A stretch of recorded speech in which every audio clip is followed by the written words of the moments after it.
السلام عليكم ورحمة الله تعالى وبركاته. بسرعة جنرال برشوينته. أكن هذا من السنة وعاء. عقل كبير يعني. فقال ما أنتوا برنامج كنت بنايسنا. ما أنتوا عن كذا دورنا. أنا أقول حركة كلها. أوكي ما أنتوا عن كذا دورنا. أريد كل هذه ولكن أنا أقول هاي خضر إبراهيم. خضر كيو. وأن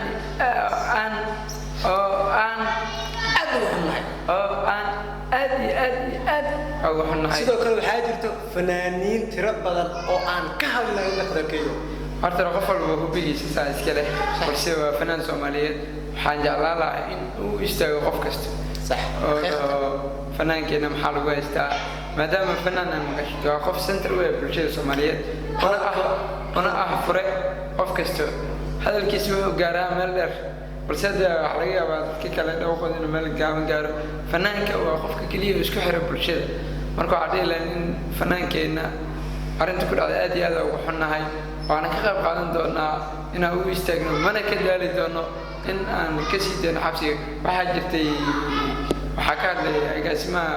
hawlada waabari nimcaan cabdiraxmaan xasan ilaa oo soo dhigay bartiisa facebooka oo ku leeyahay waxaan aad iyo aad ugu xumahay inaysan ka hadlin fanaaniinta ku nool Itoobiya gaar ahaan Addis Ababa xiriir fanaaniinta jooga fanaaniinta jooga ku tatalaana ma kala qaadi doono fanaaniinta xagga jooga waxaan dhilan maadaama aan ugu dhowdiin dalka Itoobiya aad ku sugantiin cod dheer iyo cod gaaban ba inaad ku dhahdeen shacabkii maadaama indhaha u tihiin inaad dhahdeen fanaankeenna maxaa lagu haystaa meesha uu ku xiran yahay wixii dhan inaan noo soo gaatiin anaga haddana dhalinyarada ku nool reer Muqdisho aan youtuberada waxa u taaganahay una istaagi doonaa sidii aan garab istaagna walaalkeen Khadar Ibrahim Abdullahi Khadar Ibrahim Umar Khadar Keyo aan leenahay ilaahay dhibaatada iyo gacanta dadow Allah ka soo bixiyo walaal waxa ku leenahay xabsiga ku jirto ilaahay ku fuday waxa jirtay fanaaniin badan oo Soomaaliyeed oo u istaagay Muqdisho oo soo qoray Khadar Free meesha Khadar Free ee ka dhahan waxa laga rabay in video iska yaraada daro ay soo duubaan hal daqiiqo ee ugu casanaan dawladdeena maadaama dawladnimadeeda ay ku tahay shacabka Soomaaliyeed haddana aysan ku jirin fanaaniinta qof kasta oo Soomaaliyeed waxaan jeclaan lahaa inuu ku soo istaago oo u istaago fanaaniinteena Soomaaliyeed sida maya waa ka hadlay laakiin bartiisa Facebooka wuu soo dhigay Instagram-kiisana wuu soo dhigay oo waxaan aad ugu xumahay laakiin video ma soo duubay sax video ma arkin wali waxa jeclaan lahaa inuu soo duubay video ma arkin martiisana fiiriyay wax video ma soo duubay waxa jeclaan lahaa fanaaniinta Soomaaliyeed inay u istaagaan markastana ay kala qayb qaataan fanaankeenna sida loo soo deey lahaa sida xog aan ku helno xog dad aad iyo aad ugu dhow qalkeeyo inoo sheegay in lagu haysto documentigaas oo passport oo watay laba passport laakiin dadka qaarna markii aad si fiican u wareysatid waxay ku dhahayaan waxa lagu haystay heesti oo bedelay aniga marka waa aamini waayay videoga heesta kubrad isku qabtaa qafka kubrad u qabaa waa aamini waa xaqiiqatan saaka ugu dambeysay qad telefoonka markaa ku hadlayna qaar ka mid dadka jooga sababa baa waxay dhaheen waxa lagu haystaa heestas waan lagu digay heestas kiraaf amal Allah sida la ii sheegay maadaama in xaqiiqta in kala ma hubo laakiin dad u dhow oo jooga ayaa saaka qadka telefoonka markaa ku hadlayna waxay ugu dhaheen heestas lagu haystaa ana waxa sunnad unbelievable macquul ma dad fanaaniin fanaanka Itoobiyaanka fanaaniinka weyn ay islaga qaata hees qof ku qabsanayna ma arkina dhahay YouTube waliba la barqa laga yaabo YouTube ka soo dhigtay copyright ama strike wax la mid ah lagu dhirto laakiin ba aamin waa isaga magaleesha laakiin aniga ahaan waxay ila tahay sida xaqiiqatan iyaguna dhow la igu sheegay dukumentiyada maadaama airport laga qabtay qofka muwaadinka fanaanti wax lagu haysto oo hees lagu haysto airport ma la qabana caadi loo xariisanayo qofka muwaadinka xaq u leeyahay inuu xirnaado 24 saacadood bas ma ku sii jirto asina waa fanaan waxay inuu xariijiisa sida ugu dhaqsiyaha badan oo ku helo marka waxaan dhihi lahayn walaalkeen Khadar Ibrahim Abdullahi Khadar Ibrahim Umar Khadar Keyo waxaan leenahay xabsiga ka daaya ilaahay kaa soo fududeeyo gacanta etoobiyaanka aa ku jirtid ma jeclo waxaa jirta fanaaniin soomaaliyeed oo ka qayb qaadan jireen reer muqdisho way ka qayb qaadan jireen fanaaniintii waaweyneed allah u naxariista xaliimo khaliif magaal maxamed suleymaan tabiic fanaaniintii waaweyneed dagaalkii saban dagaalo kale marka fanaan markuu yahay qofka waxa u kala soocan ma leh waa qof horta qadar maba ku sii jiro waa dadka ugu dhow ahna socialiste qof kasta dhex geli karo kaftan badan furfuran aan xirnayn oo qof kasta madaxweynaha aado walaa saqiir seema weyn dadka u siman yihiin marka waxaan dhihi lahayn walaalkeena qadar ibraahim cumar qadar keeyo ilaahay kaa soo deeyo maadaama aana dadka shacabka qof kasta u istaago hana u taagnaado sida aan u garab taagnaa leen walaalkeen fanaankeenna qaaliga ah qadar ibraahim cumar qadar keeyo waxaan leenahay gacanta ku jirtid oo gacanka xaq daran ah allah kaa soo fududeeyo fanaaniinta iyo dadka ku sugan aad sababana iyagana waxaan jeclaan lahayn inay ka jeefan aysan iska indha tirin ee markastana u taagnaadaan qadar keeyo sida loo soo deyi lahaa walaalkeen marka aniga waxaan dhihi lahaa cid sheegi karta mada maanta wuxuu ku sugan cid sheegi karta meeluu ku xiran yahay iyo wixii lagu xiray cid hadda maanta waxaas toos ugu xiran yahay ku dhigayso oo ku xaqiijin karta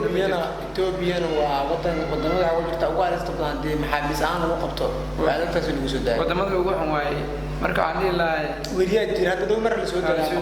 oo alla lagu soo fadhiyo oo waqti badan la haysto hadda waa dul yaray inuu yoomaleyna habeen xafladda waxaan qaabinayay muqdisho awaan marka arkay wadanka show inuu qabto u tago marka waxaan dhihi lahay qaarkii wadanka furan waxa tagay Hargeysa Maragore meelahaas isku baashaalay markii dambe safar ku aaday Ethiopia aan intaas ugu baxaa labiyaal waxa ku tirsanaysa wallahi fanaanka horta waa afka macnaha baahida bulshada dadka wax banaanka soo dhigo waa qaarkii heesa badan oo qaaday jirto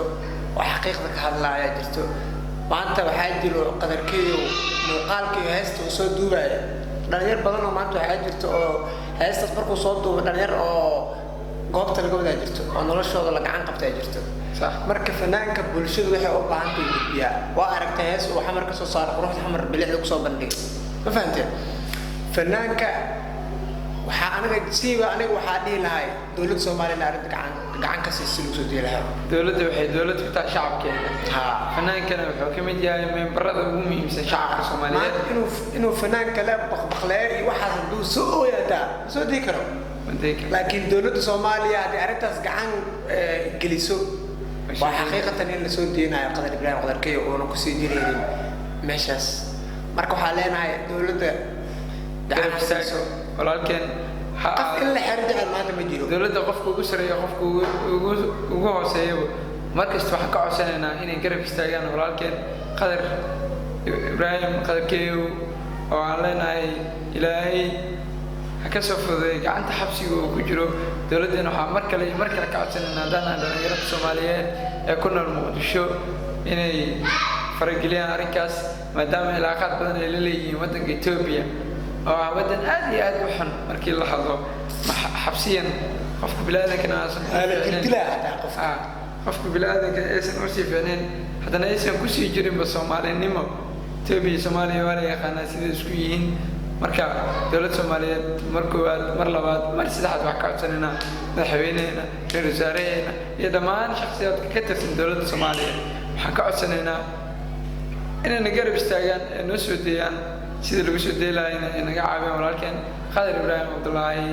qadarkeeyo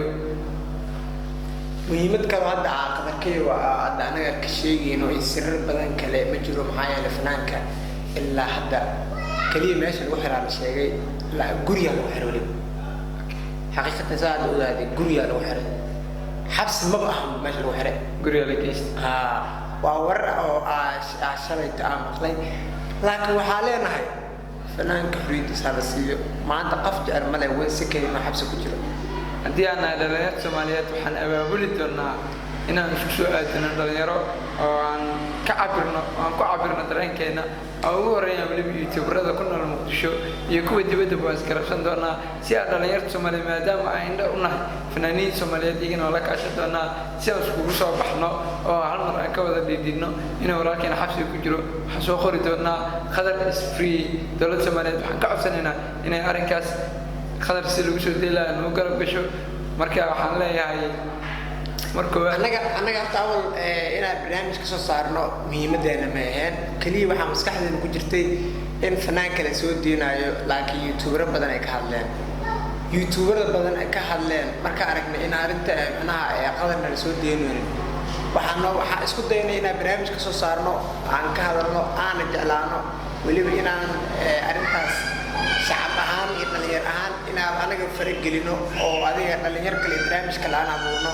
si fanaanka adhooti loo jaayo oo arrinteena xataa madaxda gaarto ugu talagalnay ma fahanteen